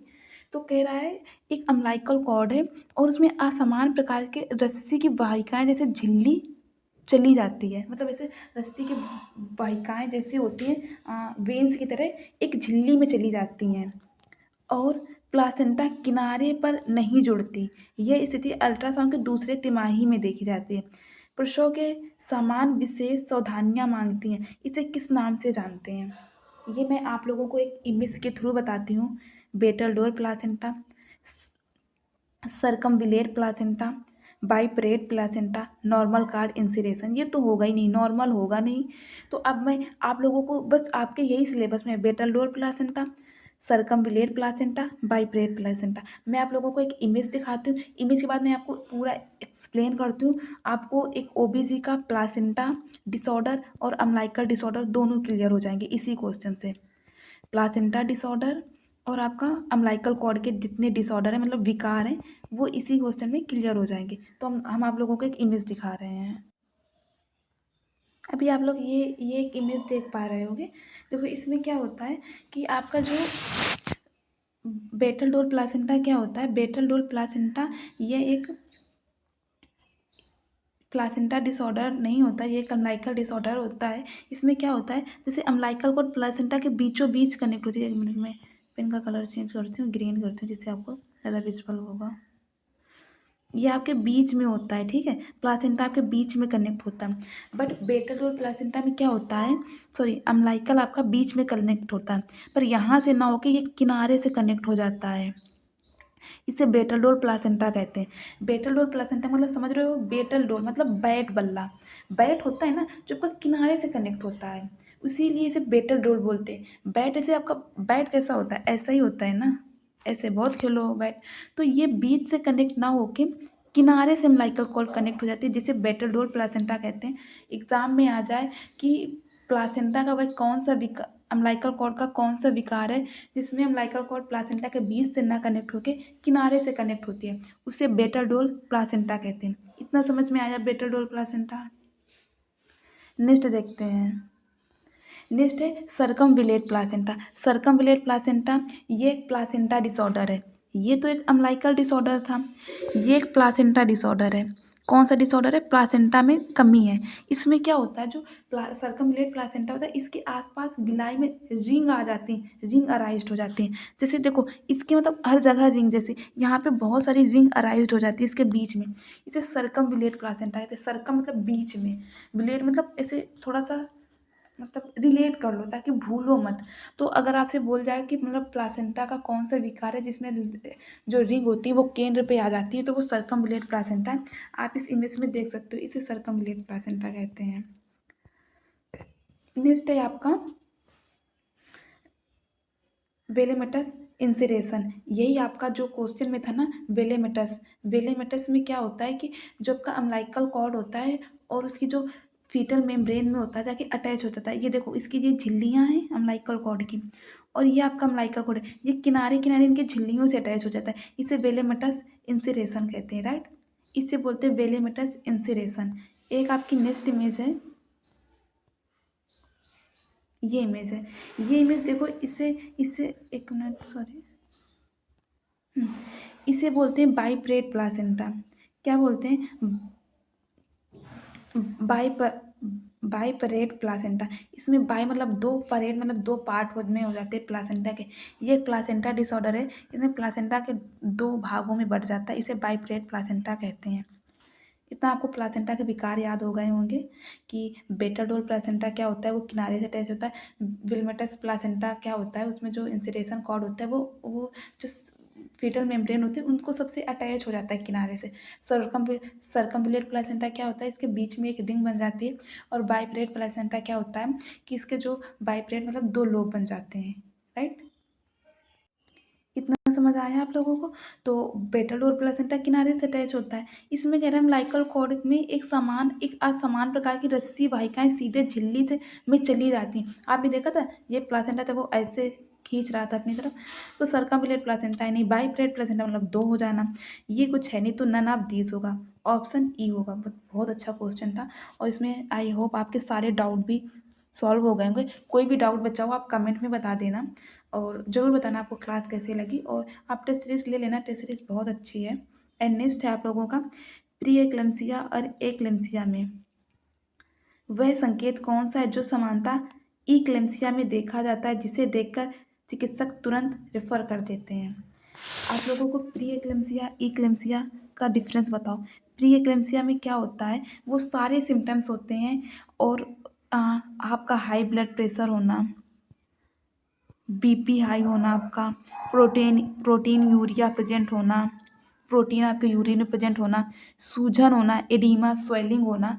पर इक्लेम्सिया का एक ही सिम्टम्स होता है, प्री इक्लेम्सिया के सारे सिम्टम्स हो, प्लस क्या हो जाए, सीजर मतलब चक्कर आना, मतलब दौड़े आना, सीजर पड़ना, वो इक्लेम्सिया का सिम्टम्स होता है, ठीक। तो कह रहा है कौन सा अलग है, तो इसमें हाई ब्लड प्रेशर होगा, प्रोटीन यूरिया ये तो प्री एक्लेम्सिया का होता है, पैरों में सूजन ये भी प्री एक्लेम्सिया का है, थकान होना ये भी प्री एक्लेम्सिया का। इक्लेम्सिया का कोई भी नहीं, तो नन ऑफ दीज होगा। इक्लेम्सिया में सिर्फ एक ही होता है कि आपको सीजर्स आने लगते हैं, ठीक, मतलब दौड़े पड़ने लगते हैं, तो वो सिर्फ एक ही है। बाकी प्री एक्लेम्सिया के हाई ब्लड प्रेशर, बीपी आपका हाई होना, प्रोटीन यूरिया जो आपकी प्रोटीन है वो यूरिया में होना, एडीमा होना, पैरों में सूजन होना, ये सारे इक्लेम्सिया के हैं। इक्लेम्सिया के सिम्टम्स के साथ साथ आपको सीजर आने लगे, सॉरी ये सारे प्रीक्लेम्सिया के हैं, प्रीक्लेम्सिया के साथ साथ सिम्टम्स आने लगे, वो इक्लेम्सिया कहलाता है, ठीक है। तो इसमें से आपका ऑप्शन नन ऑफ दीज होगा। रेड का कलर, पेन का कलर रेडी करते हैं। नेक्स्ट है गर्भावस्था में टर्म प्रेगनेंसी भ्रूण की गति किस सीमा के बीच मानी जाती है? वह सीमा नवजात हृदय गति के समान टर्म मानक जिसे सामान्य चेकअप में उपयोग किया जाता है। कह रहा है एक टर्म प्रेगनेंसी है बेबी की, फीटल हार्ट रेट पूछ रहा है, फीटल हार्ट रेट, और टर्म प्रेगनेंसी है, टर्म का मतलब 37 वीक से अबव है, 37 और 42 वीक के समथिंग है। तो कह रहा है कि टर्म प्रेगनेंसी में फीटल की हार्ट रेट कितनी होती है।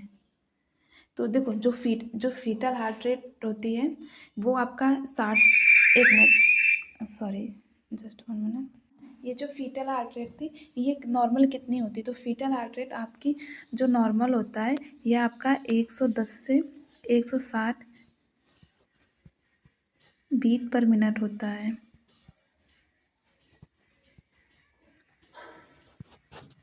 एक मिनट में सारा क्लियर करके लिखती हूँ।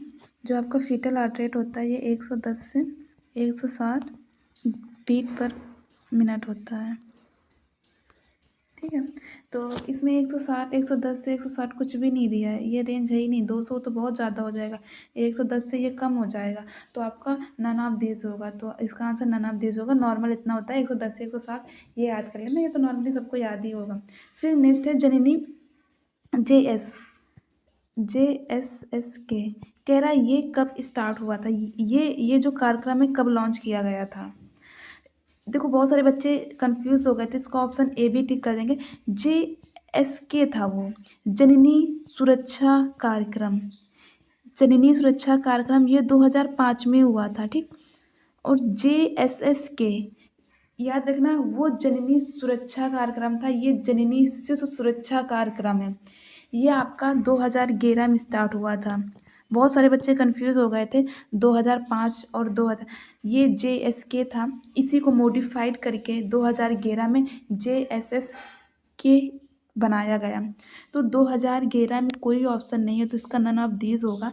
याद रखना जननी शिशु सुरक्षा योजना 2011 में शुरू की गई थी, और जननी सुरक्षा कार्यक्रम था जो आपका, ये आपका 2005 में शुरू किया गया था। और इसका मेन उद्देश्य था कि जो अगर हॉस्पिटल में डिलीवरी कराओगे और गांव की कोई फीमेल होगी तो उसको 1400 रुपये देना था, और जो कोई शहर की है तो उसको 1000 रुपये, मतलब प्रोत्साहन राशि देना कि ज़्यादा से ज़्यादा लोग हॉस्पिटल में डिलीवरी कराएं। इसका एक यही मेन उद्देश्य था, उनको एम्बुलेंस सेवा फ्री देना। डिलीवरी कराने आए तो एम्बुलेंस से आओगे, जब छुट्टी होगी तो फिर आपको एम्बुलेंस फ्री आपके घर ड्रॉप करेगी, ये फ्री सेवाएं देना था। फिर आपका नेक्स्ट क्वेश्चन है, बच्चों में माल न्यूट्रिशन को त्वरित मूल्यांकन करने हेतु उपयोग ली जाने वाले MUC टेप किस भाग की वृद्धि को नापा जाता है। MUC tape mid upper arm circumference, sorry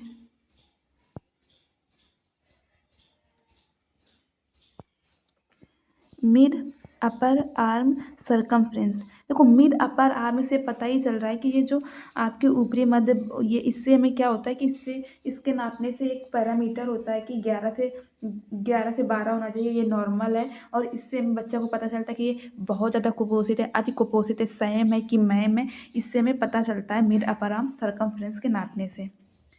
next question है हमारा, नवजात शिशु के स्वास्थ्य मूल्यांकन हेतु की जाने वाले अपगार स्कोर का पैरामीटर कौन सा नहीं है। अब देखो मैं थोड़ा सा जल्दी जल्दी करा रही हूँ, कोई भी डाउट हो तो आप मेरे को कमेंट में ज़रूर पूछ लेना, मैं नेक्स्ट वीडियो में आपको बहुत अच्छे से एक्सप्लेन भी कर देंगे, पर प्लीज़ ज़रूर बताना आपको ये कैसा लगा। तो मेरा जो अपगार स्कोर है, अपगार स्कोर में सारे पैरामीटर्स हैं, एक को नहीं छोड़ के। मसल्स टोन है, कलर देखा जाता है, हार्ट रेट देखा जाता है, बस प्रेजेंस ऑफ मिकोनियम नहीं देखा जाता। तो आपका D option is right. Next है आपका जो फिजिकल ग्रोथ है, वो फिजिकल ग्रोथ को कौन कौन से कारक प्रभावित करते हैं। मैटरनल पोषण, बिल्कुल, अगर माँ खुद कुपोषित है तो बच्चा हो ही नहीं सकता अच्छा। जेनेटिक फैक्टर, अगर माँ में कोई जेनेटिक डिजीज है फादर में तो बच्चे में भी हो जाएगी।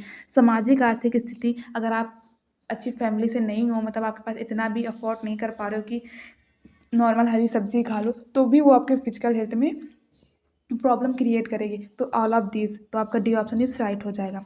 नेक्स्ट है आपका कि एक नवजात शिशु के वजन औसतन 2 वर्ष में जन्म के वजन से कितना गुना बढ़ जाता है।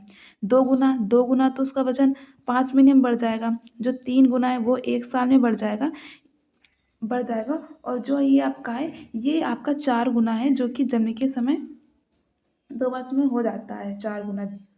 अगर बच्चा 3 किलो का है तो वो 3 चौको 12, वो 2 साल में 12 किलो का हो जाता है। तो आपका option number C is right हो जाएगा। एंड नेक्स्ट है आपका, नॉर्मल हार्ट रेट कितनी होती है। एक शिशु में नॉर्मल हार्ट रेट कितनी होती है? 60 से 80, 10, 100 से 10, 120 से 40, 80 से 120। नॉर्मल हार्ट रेट शिशु की कितनी होती है? ये आप लोग बताना। 60 का ये तो इजी है ना। नॉर्मल हार्ट रेट तो शिशु की पता है ना कितनी होती है। एंड आपका ई ऑप्शन है इनमें से कोई नहीं। नेक्स्ट है आपका नॉर्मल बॉडी टेम्परेचर एक न्यू बॉर्न का कितना होता है? बिल्कुल इजी है। फर्स्ट ऑप्शन इज राइट हो जाएगा। 36.5 degree Celsius, 37.5 degree Celsius. Next है which organ develop first of foetus pregnancy में? बहुत मतलब इंपॉर्टेंट भी क्वेश्चन है कि फर्स्ट ऑर्गन कौन सा डेवलप होता है प्रेगनेंसी में? वो आपका बच्चे का हृदय होता है। What age does baby usually start sitting without support? कब बच्चा बिना सहारे के बैठना शुरू कर देता है? वो आपका 6 मंथ में। 8 मंथ में नहीं होगा, आंसर की में गलत है। समझो 5th मंथ में वो क्या होता है, सहारे के साथ बैठने लगता है, सहारे के साथ बैठता है, सिटिंग करने लगता है, ठीक। और वो 6 और 7 माह में वो प्रॉपर बहुत अच्छी तरह से बिना सहारे के बैठ सकता है, विदाउट सहारे के वो सिट कर सकता है, बैठ सकता है। और वो 8 मंथ में सहारे के साथ खड़ा होने लगता है। ये बच्चा याद रखना, ये इम्पोर्टेंट है। 8 मंथ में वो सहारे के साथ खड़ा होने लगता है, तो आपका बी ऑप्शन इज राइट हो जाएगा। याद रखना सिर्फ बिना सहारे विदाउट सपोर्ट के कब बैठने लगता है? 6 मंथ में। फिर है what age the child usually triple of birth? वो जन्म के समय उसका मतलब सामान्यतः वजन 3 गुना कब हो जाता है? 6 मंथ में नहीं, 9 मंथ में नहीं। उसका 1 साल में क्या होता है? 1 साल में बच्चा वजन का 3 गुना हो जाता है और जन्म के वजन से 2 गुना वो 5 महीने में हो जाता है। निम्न में कौन सी विटामिन बच्चे में रिकेट्स उत्पन्न करती है? Vitamin D. आप लोग मुझे कमेंट करके बताना विटामिन डी का रासायनिक नेम क्या है, केमिकल नेम क्या है, ज़रूर बताना, सारे लोग बताना केमिकल नेम क्या है। फिर नेक्स्ट है निम्नलिखित में कौन सा not component of growth monitoring का, कौन सा ग्रोथ मॉनिटरिंग का कंपोनेंट नहीं? नियमित वजन लेना, नियमित चार्ट बनाना, विकासात्मक मापदंड करना, बिल्कुल डेवलपमेंट, ग्रोथ, रेगुलर, पर ब्लड ग्रुपिंग ये थोड़ा ना है, और ये ग्रोथ लिमिटिंग नहीं है, मतलब मॉनिटरिंग कंपोनेंट नहीं है, तो आपका डी ऑप्शन इस राइट हो जाएगा। Next normal respiratory rate newborn की कितनी है? ये भी आप कमेंट करके बताना। ये तो वाइटल साइंस के हैं। आपको ये बताना है एक न्यूबॉर्न का हार्ट रेट कितनी होती है और एक रिस्पायरेटरी रेट कितनी होती है, नॉर्मल, कमेंट करके बताना। एंड नेक्स्ट है आप लोगों का राष्ट्रीय टीकाकरण सूची के अनुसार जन्म के समय कौन सा टीका लगाया जाता है? BCG लगाया जाता है, OPV एंड हेपेटाइटिस, तो ऑल ऑफ दिस तीनों लगाए जाते हैं जन्म के टाइम। अगर BCG आप एट द बर्थ नहीं लगा पा रहे हो तो 1 महीने के अंदर लगा दो, पर 0.1 ml लगा दो। पहले अगर एट द बर्थ लगा रहे हो तो 0.05 ml लगाते हैं, फिर 0.1 ml लगा दो। ये क्वेश्चन पूछा गया है। फिर है 5 वर्ष से कम बच्चों में कुपोषण का आकलन करने के लिए सबसे अच्छी विधि क्या है? याद रखना 5 वर्ष से कम उम्र के बच्चे कह रहे हैं। BMI नहीं लेते, हाइट फॉर वेट ये भी उतना एक्यूरेट नहीं होता। हम मिड अपर आर्म सरकमफ्रेंस से पता कर सकते हैं कि ये बच्चा सैम है, मैम है, अति कुपोषित है, लाल पीला बोलते हैं ना जिसे, वो हम ए से पता कर सकते हैं, MUC टेप से, mid upper arm circumference. Next है आपका what is does child start teething? बच्चे को दांत निकलना सामान्यतः किस उम्र से स्टार्ट हो जाते हैं? जो बच्चे के दांत हैं वो 2 मंथ से स्टार्ट हो जाते हैं, 6 मंथ से स्टार्ट हो जाते हैं, सॉरी 4 मंथ से स्टार्ट हो जाते हैं, ये 6 मंथ से स्टार्ट हो जाते हैं, तो option number C is right हो जाएगा। नेक्स्ट है which of the following medication is commonly use to disinfection? Disinfection के लिए क्या यूज करते हैं? निसोप्रीन नहीं भाई, फिर आपका प्रेडिसिनॉल ये भी नहीं, पोडीन, आयोडीन ये यूज़ करते हैं, और ये सबसे अच्छा है। अगर आपसे पूछे सबसे बेस्ट कौन सा है तो आप यही बोलोगे, आयोडीन और पोविडोन। नेक्स्ट आपका क्वेश्चन है कि जो आपका सुपरफिशियल हुंड है जो टॉप मोस्ट लेयर पे स्किन स्क्रैप्ड हो गई है, तो रॉ एरिया में कह रहे हैं सतही घाव जिसमें त्वचा की सबसे बहरी परत में खरोंच आई है। कुछ नहीं हुआ, सिर्फ एक खरोंच मतलब एक ऊपर की लेयर ही हटी है, जिसे हम एपिडर्मिस कहते हैं, और एपिडर्मिस हटने पे कोई ब्लीडिंग नहीं होती है, तो उसको क्या ही बोलोगे? जो है लेसरेशन का मतलब होता है कोई चीज़ मतलब ऐसे पिंच करी हुई है, वो नहीं है। ऐसे मतलब कि खरोंच है, तो बी ऑप्शन इज राइट। ठीक, पंचर का मतलब होता है कोई चीज़ ऐसे पिंच कर दो, जैसे पिंच करना, जैसे मैं आपके ब्लड निकाल रही हूँ तो वो क्या किया, वो मैंने पंचर किया, मतलब कुछ चीज़ पिंच होके आई तो वो पंचर होगा, तो आपका बी ऑप्शन इस राइट हो जाएगा। नेक्स्ट है आपका, वह टाइप जिसमें हड्डी हड्डी टूटी हुई त्वचा की सतह को छेद कर बाहर निकल आती है, मतलब दिखाई देती है, तो वो ओपन फ्रैक्चर होता है। क्लोज क्लोज फ्रैक्चर का मतलब हमें ये नहीं पता होता, मतलब टूट जाती है पर हमें बाहर से नहीं दिखती है। और कम्युनिकेटेड फ्रैक्चर का मतलब ये होता है कि बहुत सारी हड्डियाँ आपस में, एक हड्डी के मतलब बहुत सारे टूट जाते हैं। और ग्रीन स्टिक बहुत इंपॉर्टेंट है, वेरी इंपॉर्टेंट। बोलेगा ग्रीन स्टिक सबसे ज़्यादा किस में देखा जाता है, ये सबसे ज़्यादा बच्चों में ग्रीन स्टिक फ्रैक्चर होता है, ये इंपॉर्टेंट है, ये याद रखना। नेक्स्ट है the correct site of intramuscular injection लगाने की। जो अडल्ट हैं उनमें करेक्ट साइन क्या है इंट्रामस्कुलर इंजेक्शन लगाने की। देखो मैं देखूंगी बच्चे कितने एक्टिव हैं। अगर दीपा का फर्स्ट रैंक आया तो आप लोग मुझे कमेंट करके बता सकते हो मैडम इसका ये आंसर होगा, तो आप मेरा 74 का भी बताओगे कि जो correct option of intramuscular adult में लगाने का कौन सा करेक्ट ऑप्शन है। Deltoid muscles, scapular muscle, gluteal muscle, vastus lateralis muscles. तो ठीक है, option A number is right, deltoid muscles होगा जो एडल्ट में लगाते हैं। नेक्स्ट है आपका TRAI, इसका सबसे पहले फुल फॉर्म ही पूछ लेगा। आपातकालीन नंबर में कौन सा नंबर प्रस्तावित किया गया है। TRAI मैं बोल रही हूँ, आप लोग कॉपी पे लिख लेना, मेरे लिखने से टाइम लगेगा और आप लोगों को रिवीजन भी करना है। इसका telecom regulatory authority of India, telecom regulatory authority of India, telecom regulatory authority of India, TRAI का full form telecom regulatory authority of India है। इसमें कह रहा है आपातकालीन नंबर कौन सा है, तो ये 112 है। ठीक है, आपातकालीन नंबर 112, 112 इमरजेंसी नंबर है। इसमें कॉल करोगे आपको मेडिकल के लिए भी, पुलिस के लिए भी, आग के लिए, सारे आपातकालीन 112। पर 112 क्या होता है, ये मेडिकल के लिए ही जनरली रेफर होता है, पर 112 तो आपका डी ऑप्शन इज राइट, ये आ भी सकता है क्वेश्चन। फिर है एक सचेत डूबे हुए व्यक्ति को आपातकालीन देखभाल करने के लिए कौन सा कथन गलत है। सांस की जांच करेंगे कि वो प्रॉपर सांस ले पा रहा है कि नहीं, उसे गर्म रखेंगे, पीड़िता को शांत और सुरक्षित स्थान पर ले जाएंगे, व्यक्ति को भोजन या पानी देंगे, ये गलत है, तो आपका सी ऑप्शन इज राइट। तुरंत सहायता बुलाएंगे, बिल्कुल राइट। डिस्चार्ज समरी में सपोर्ट है ओनली, डिस्चार्ज सारांश के लिए समरी किस लिए ज़रूरी है। जब डिस्चार्ज करते तो वे समरी देते हैं ना कि आप इतने दिन एडमिट रहे, आपको ये डिजीज़ थी, ये था, तो आप जब डिस्चार्ज हो तो आपको फाइल देते हैं हॉस्पिटल में, तो वो किस लिए देते हैं, बकाया वसूलने के लिए वो पहले ही ले लेते हैं। रोगी की देखभाल एवं प्रवेश निवृत्ति का सारांश है। इसमें रोगी का ब्रीफ, मतलब एक ब्रीफ करके बताया गया है कि आपको क्या क्या डिजीज़ थे, क्या क्या सारे रिकॉर्ड डॉक्यूमेंट हैं, वो आपको उसमें मिलता है। डिस्चार्ज के टाइम में आपको एक रिपोर्ट मिलती है, तो उसी में सारा कुछ लिखा रहता है, तो आपका बी इज राइट। फिर next, which of the following should not be done by first Idar case of skull fracture. खोपड़ी के फ्रैक्चर स्थिति में प्राथमिक उपचार में निम्न से कौन सा कार्य नहीं करना चाहिए। रोगी को आधा बैठा के सहारा देना, यस, उसको बैठाएंगे, बैठाने के बाद उसका बैलेंसिंग बनाएंगे, ये बहुत ज़रूरी है। कान से निकल रहे स्राव को बंद करना, यस। जो आपका CSF होता है, सिब्रोस्पाइनल फ्लूइड, जो आपका CSF होता है, ये आपका डिस्चार्ज हो रहा है, तो इसको हम मतलब स्राव को बंद करते हैं, हम कुछ लगा देते हैं या तुरंत हम डॉक्टर को इन्फॉर्म करते हैं। ये आपका नाक और कान से दोनों से हो सकता है। श्वास और नाड़ी जांच चेक करना, ये भी सही है आपका। तो आपका जो 78 का क्वेश्चन है उसका राइट आंसर बी हो जाएगा। एंड नेक्स्ट है आपका,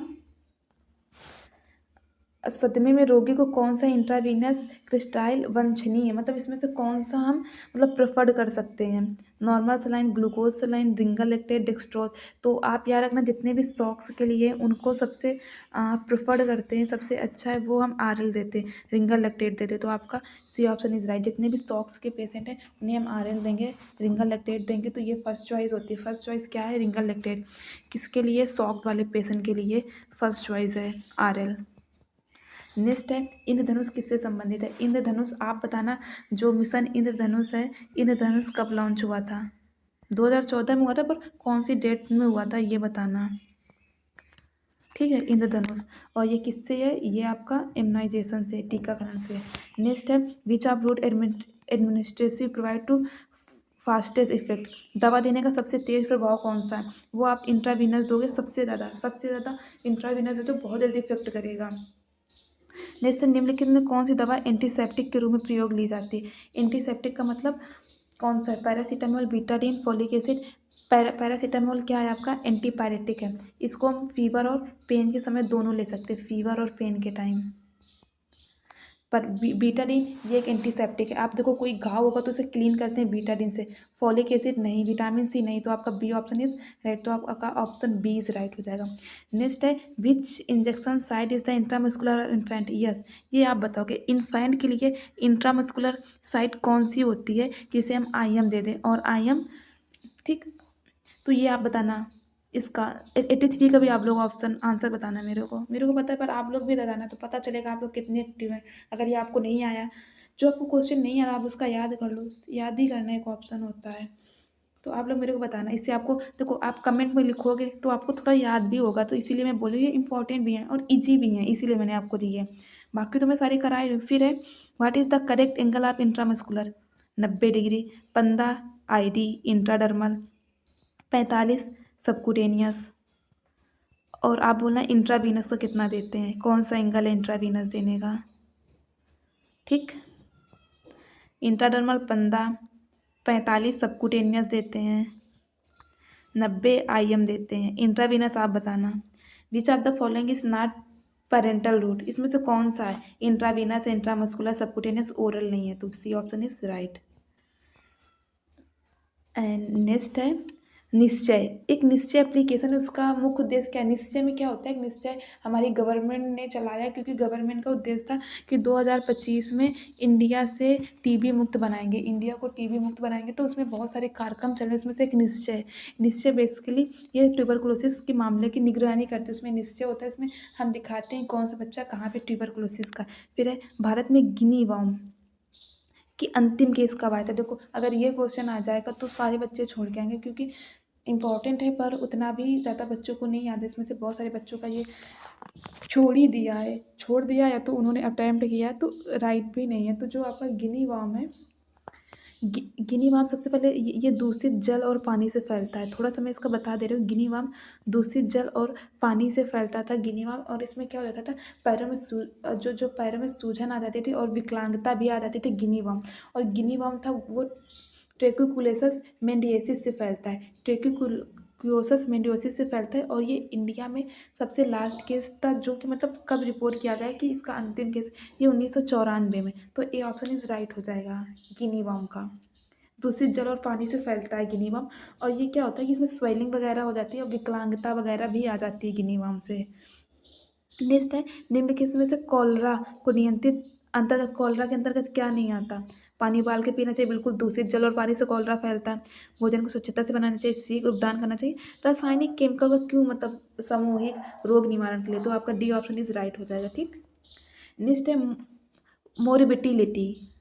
मॉर्बिटी का मतलब होता है रोग दर, मॉर्बिडिटी का मतलब रोग दर, तो बी ऑप्शन इज राइट। कितना सिंपल है क्वेश्चन। नेक्स्ट है किस रोग का बहुत बड़े क्षेत्र पे विश्व भर में फैलना कहलाता है। अगर कोई रोग बहुत बड़े और विश्व क्षेत्र में फैल रहा है, जैसे आपका कोरोना कहाँ कहाँ फैला हुआ था, चाइना से, फिर हमारे इंडिया में भी आया, मतलब आसपास के हर एक देशों में हुई, तो वो मतलब एक देश से दूसरे देश हमारा विश्व भर में फैल रहा है, तो उसे पेंडेमिक बोलेंगे। एंडेमिक एक छोटे ही क्षेत्र में फैलना एंडेमिक कहलाता है। एपिडेमिक जैसे हमारे कानपुर में, फिर झांसी, आगरा, ऐसे मतलब फैल जाए उसे एपिडेमिक बोलेंगे। और दूसरे देश में फैलने लगे उसे पेंडेमिक बोलेंगे। फिर है कीट द्वारा फैलने वाला रोग कौन सा है? मिजल्स नहीं, कॉलरा नहीं, वूपिंग कफ नहीं, मलेरिया। कीट मच्छर तो कीट पतंग में आता ही है ना, तो मच्छर से क्या फैलता है? मलेरिया, तो आपका B option is right. Hepatitis B और सी मुख्य रूप से कहाँ से फैलते हैं? ब्लड से फैलते हैं।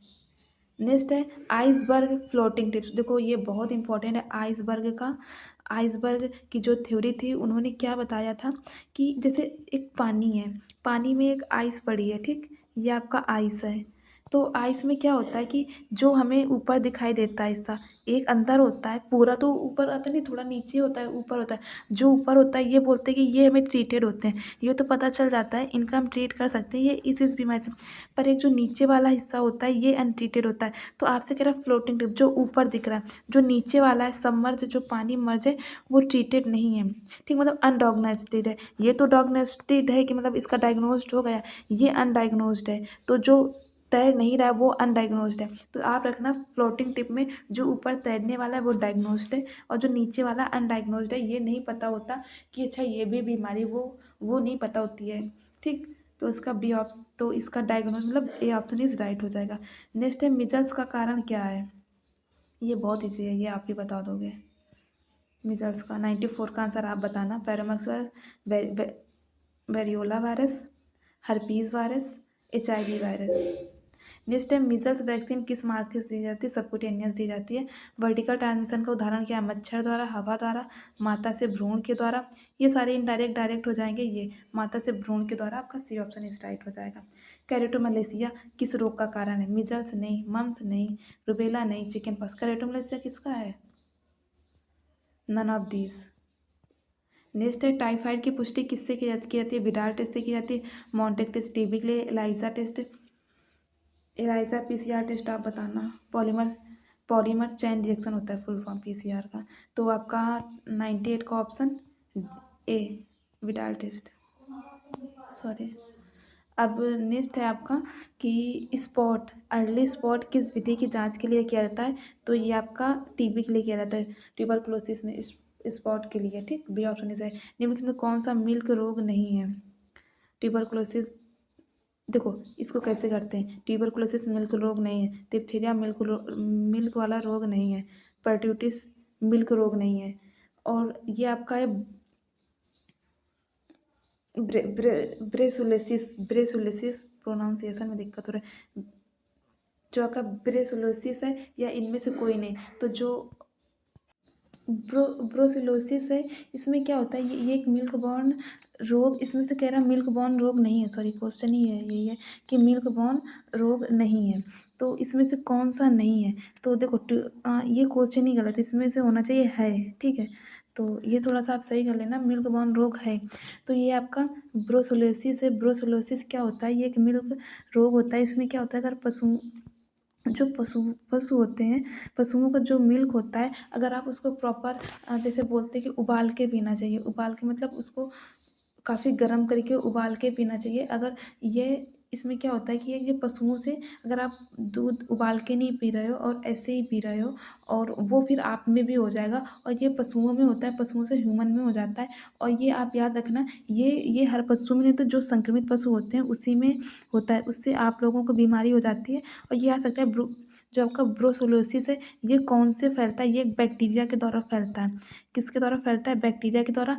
और ये आप याद रखना कि ये पशुओं से ह्यूमन में फैलता है, इसे जेनेटिक बोलते हैं। अगर पशुओं से इंसान में जा रहा है, कोई पशु है, पशु से मानव में आ रहा है, मानव में, तो इसे जेनेटिक बोलते हैं, जेनेटिक डिजीज़ बोलते हैं, जेनेटिक डिजीज़ बोलते हैं। और जो बैक्टीरिया है, बैक्टीरिया को हम बोलते हैं ब्रूसेला। कौन सी बैक्टीरिया से फैलता है, ब्रूसेला बैक्टीरिया से। ब्रूसोलोसिस किससे फैलता है, ब्रूसेला बैक्टीरिया से फैलता है। और ये पशु से मानव में जाता है, जिसे हम जूनोटिक डिजीज़ बोलते हैं। जूनोटिक मतलब जेनेटिक बोलते हैं अगर वो पशु से मानव में आ रहा है। और ब्रूसेला के द्वारा ब्रूलेसिस फैलता है। तो आप याद रखना, कह रहे थे इनमें से कौन सा रोग है। नहीं होगा, नहीं तो फिर ट्यूबरकुलोसिस, डिप्थीरिया, काली खांसी मतलब पर्टूटिस, ये भी हो सकते। तो आपका 100 का बी ऑप्शन राइट। तो इसका तो आपको मतलब मिल जाएगा 1 पॉइंट। तो ये थोड़ा क्वेश्चन ही रॉन्ग था, कोई नहीं, हो जाता है मिस्टेक। एंड ये रहा हमारा सोल्यूशन पूरा 100 क्वेश्चन का। आप लोग ज़रूर बताना आप लोगों को कैसा लगा। और 2-3 क्वेश्चन ऐसे होंगे जो आंसर की में गलत थे, इसमें सही थे। तो आप अपने नंबर इंक्रीज़ करके आप मुझे फाइनली अपने कमेंट बॉक्स में नंबर ज़रूर बताना। एंड फिर अगेन दीपा, कॉन्ग्रेचुलेसन, आपके मार्क्स बहुत अच्छे आए। आप इसी कंटिन्यूटी को बनाए रखना। और जिनके बहुत अच्छे मार्क्स आएंगे उनको प्राइज़ डेफिनेटली मिलेगा। तो आप सभी मेरे से फिर से प्रॉमिस करो कि नहीं, इस बार मेरे को फर्स्ट आना है। या जिनके 80 आए थे इस बार मेरे को 85 लाने हैं, जिनके 70 थे वो 75 लाना है। सारे लोग प्रॉमिस करो कि पढ़ोगे, 100% आएगा। अगर आपको कोई भी टॉपिक में डाउट हो कि मेरे को ये नहीं समझ आता, आप कमेंट करके बताना, वो मैं आपको डेफिनेटली समझाऊंगी। And thank you so much.